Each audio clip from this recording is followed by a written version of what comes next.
But today, manufacturing design teams have much more versatile, exciting techniques to play with. They can shape metal by machining, but this is expensive. It needs skilled men to do it, and raw materials can be machined easily. Metal can also form by casting, but you need metal which can be melted fairly easily so that it'll flow freely into the cavities of a mold. But again, there are drawbacks. Some stainless steels have a poor fluidity, and even when the metal used is fairly fluid, the finished article may not have enough tensile strength and toughness to do its job properly.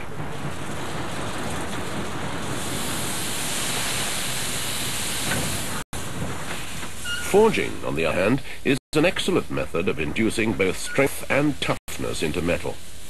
Here you take the hot solid metal and shape it using a large force controlled with great precision. Forging in this way develops the maximum impact strength and fatigue resistance. An important, indeed vital consideration in these days when metals are expected to perform at high speed and under great pressure. Put simply, forging is the process of forming metal into a specified shape by applying an external force. In this village forge, the heated metal is placed under a hammer, and the final shape of the forging is determined by the tools pressed onto the metal by the weight of the hammer.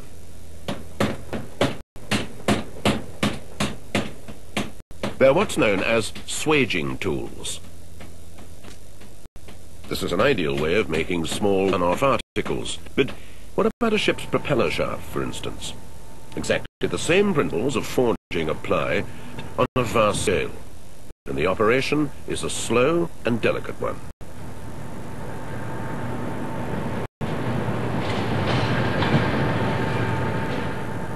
This technique is known as hot press forging. It begins with an ingot of metal, which can weigh anything up to 70 tons. The process will not only change the shape of the ingot, but also its internal formation. When working an ingot of this size, it's important to get it to the correct forging temperature steadily and slowly.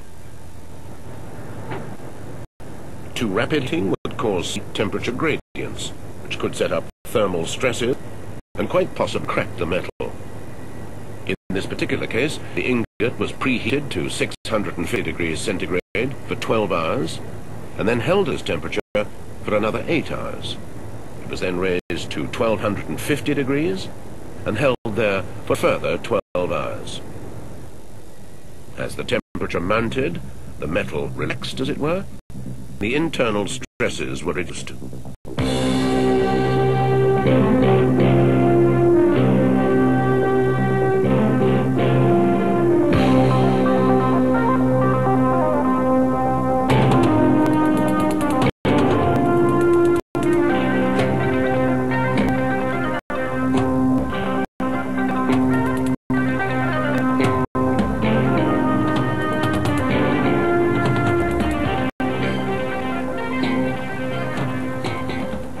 When the ingot has reached the correct temperature, it's moved to the forging press.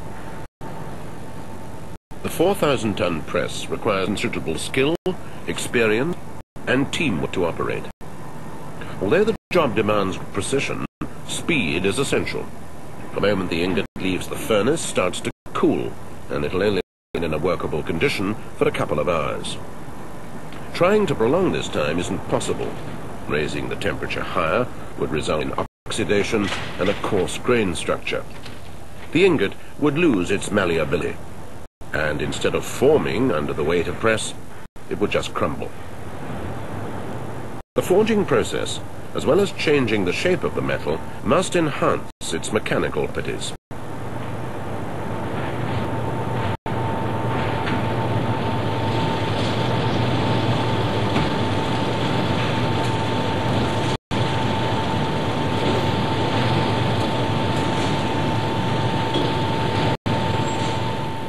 The position of the ingot in the press and the successive applications of force to be carefully controlled to prevent what's known as forging gaps or folds in the surface of the ingot. The press operator presets the reduction, and the depth of each bite can be controlled to within 1 millimeter.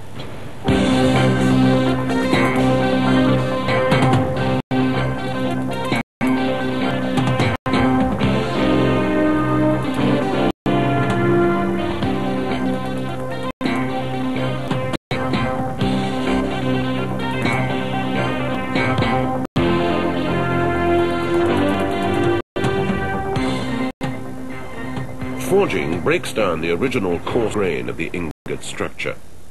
It assists refinement of the grain, and it'll give the metal the necessary mechanical properties when the completed forging is eventually heat-treated. At this stage, the metal has been worked into 2 dimensions only. It hasn't been worked along its axis. But apart from refining the grain size, many other changes have been taking place within the metal. Internal cavities in the ingot are gradually being removed. Before they're forged, ingots tend to have a variable chemical composition, and they'll contain non-metallic substances. Forging draws out these undesirable elements along the whole axis of the ingot, imparting a fibrous structure rather like a well-formed plank of wood. And that's a bad analogy, because the grain in the metal is very much like a piece of wood. It's much easier to split it along its grain rather than across it.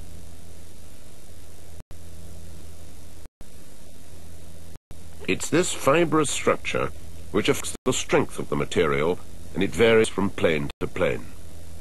The purpose of forging is to impart the maximum strength to the metal. Ideally, the design engineer wants a metal grain flow which gives the greatest strength to the areas under greatest stress. This ingot has already been forged in 2 dimensions, and now it's being forged on its long axis by a process called offset forging. It's the perfect way of increasing the diameter of the metal without decreasing its strength. If you machine the metal, you'd cut into its fibrous structure and obviously weaken it. Enhancing the fibrous structure of the material in all 3 dimensions is essential if you need a component which has to withstand heavy stresses in all directions.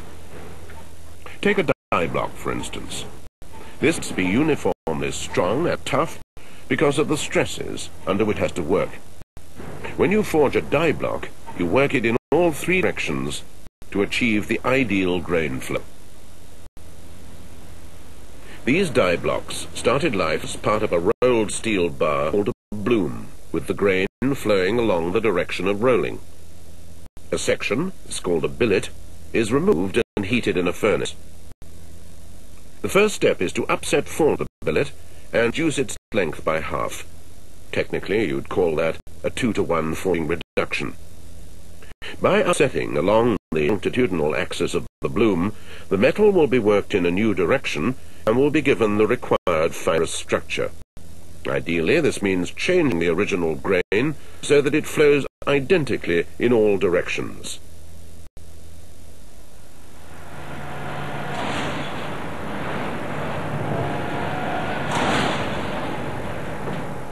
Controlling the temperature of the metal is crucial.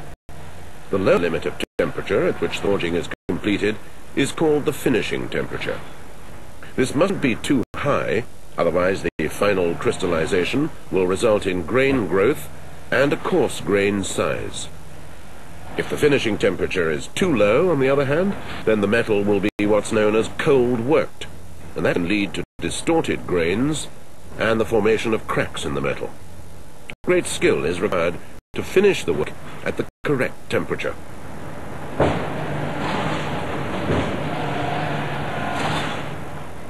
The material can be rotated about 2 axes and turned so that it's forged on each of its sides. Once the 2-to-1 reduction has been reached, then the metal can be given its correct dimensions.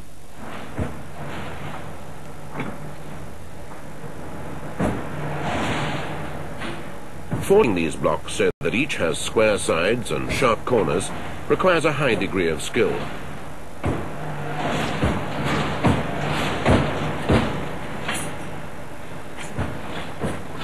When the block is finished, it's stamped with an identification mark, sort of craftsman's signature. It's a check system so that if there is a failure of the component, it can be traced back to the time of forging and even the name of the man who forged it. The original direction of the grain flow, the type of steel used, the production number, all the essential information about the metal stamped on it. From here, the block goes for its heat treatment before it's finally machined into the shape of the finished die. Die blocks are a key element in another common forging process known as drop hammer forging or stamping.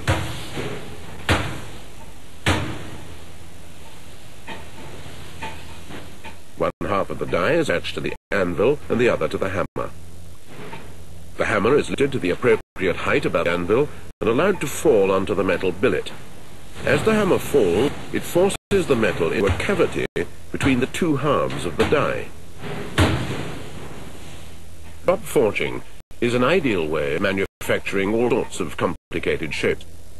Everything really, from small levers and gears to intricate crankshafts for diesel engines. All you do is vary the weight of the hammer and the shape of the die. This crankshaft is for a truck, and it's probably one of the most stressed parts of the engine. It starts off as a metal billet weighing about 55 pounds.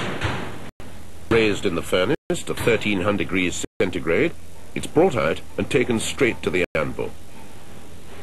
The hammer is raised to its full height and released. This is done time after time until the leader of the forging team, the stamper, is satisfied that the correct forging has been achieved. After each forge has been made, the two halves of the die are sprayed with a fine graphite oil to cool the die, reduce wear on its surface, and generally help metal to flow more easily in the cavity. Sawdust is thrown on between the hammer blows to help prevent the hot metal sticking to the die.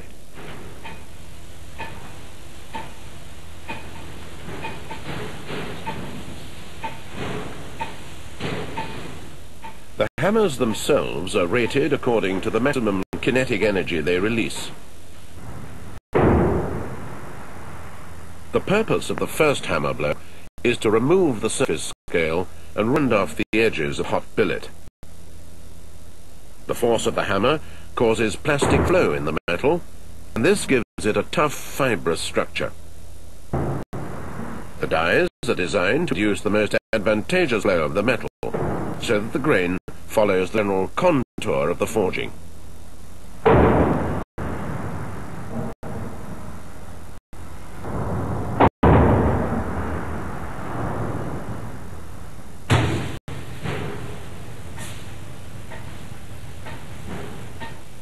From the heavy hammer, the forging goes to a much lighter hammer. Here the edges of the crankshaft are finished off.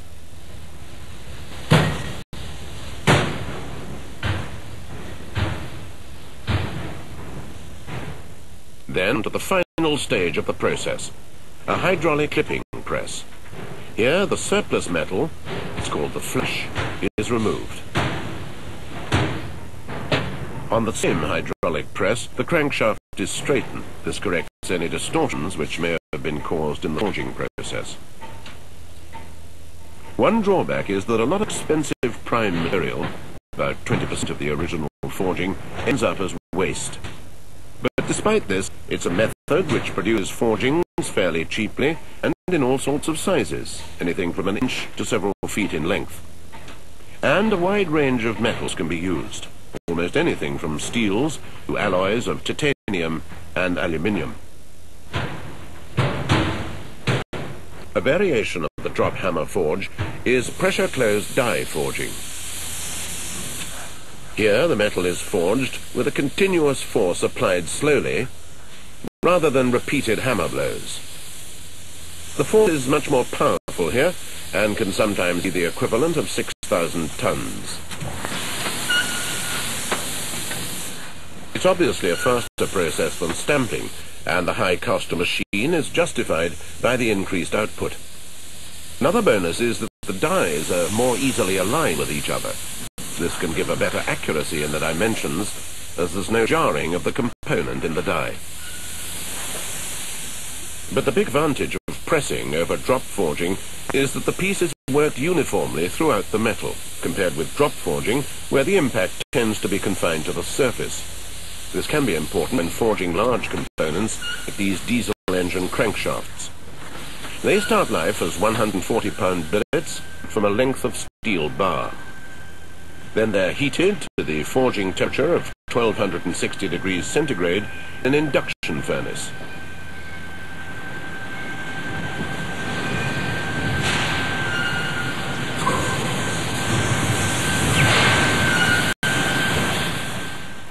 Next they go by conveyor to a pre-forming press, which rounds off the corners to prevent excessive wear on the die blocks.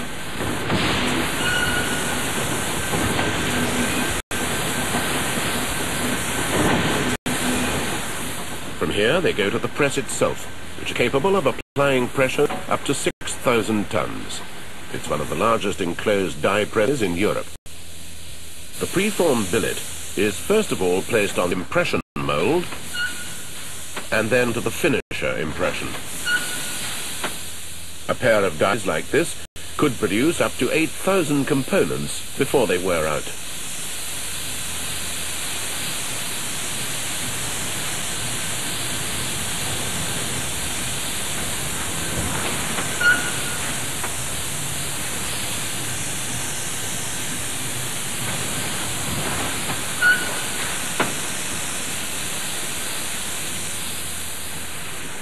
Next, the forging goes by conveyor to a clipping press, where the excess metal, the flash, is removed.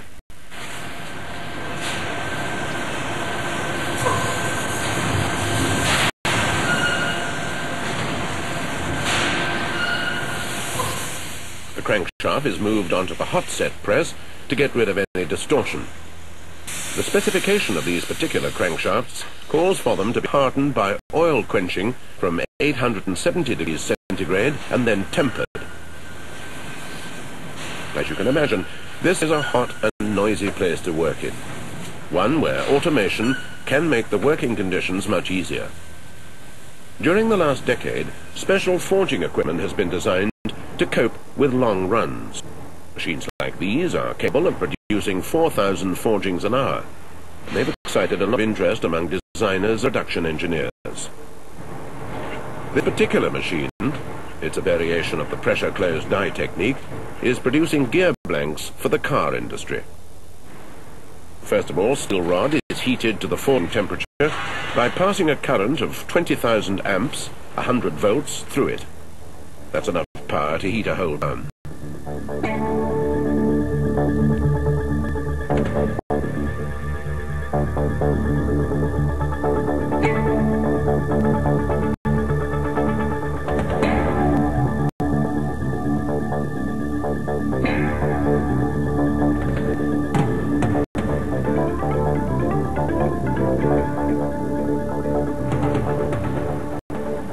Then the medium carbon steel rod goes to a holding furnace to make sure that it's uniformly heated. From there, through a set of water-cooled rollers which keep it straight and true for the forging process. We can't show you what happens inside the press, but we can show you the progressive stages in the forming of the metal. The rod is first cut to length, then it's passed to a pre-forming die, then onto a molding die, there's a finishing impression, and finally a hole is pushed out in the center of the gear blank. Each of these processes is carried out with one stroke of the machine. The whole cycle of cutting and forging is water-cooled.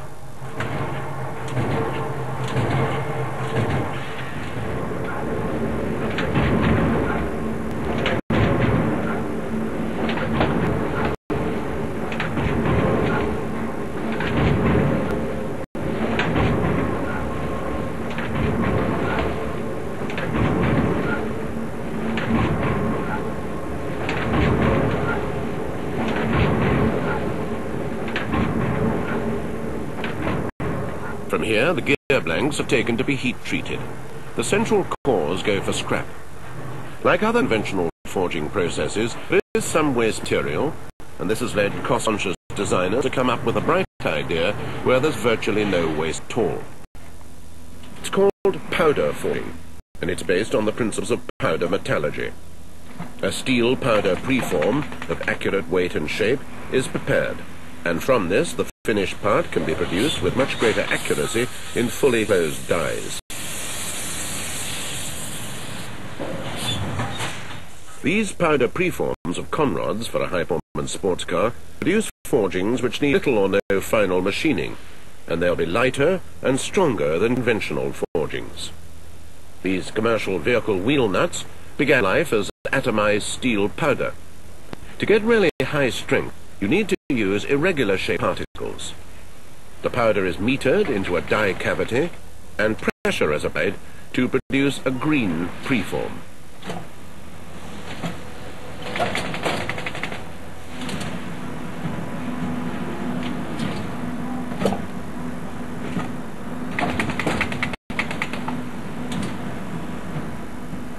The separate particles cold rolled together, and from the die set emerges a precise shape strong enough to be handled. At this stage, it's porous and very brittle.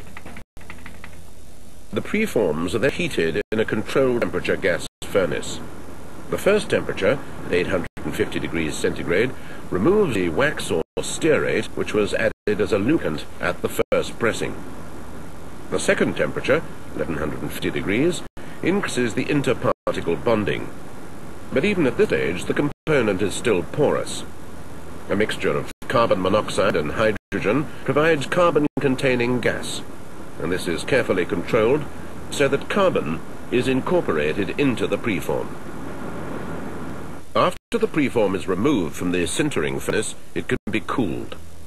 Then it's laid into an induction coil furnace, which has detective carbon atmosphere of nitrogen and propane to ensure that the nut don't surrender their essential carbon content. A single stroke of this 800-ton press completes the forging. This operation introduces a degree of grain flow into the metal and eliminates the porosity. The final product is therefore very similar in performance to a drop forging. It's been proved that the resistance to metal fatigue of powder form components is much higher than most other processes. But as always, there is a drawback. The powder itself is pretty expensive. Even so, powder forging is ideal for a whole range of components.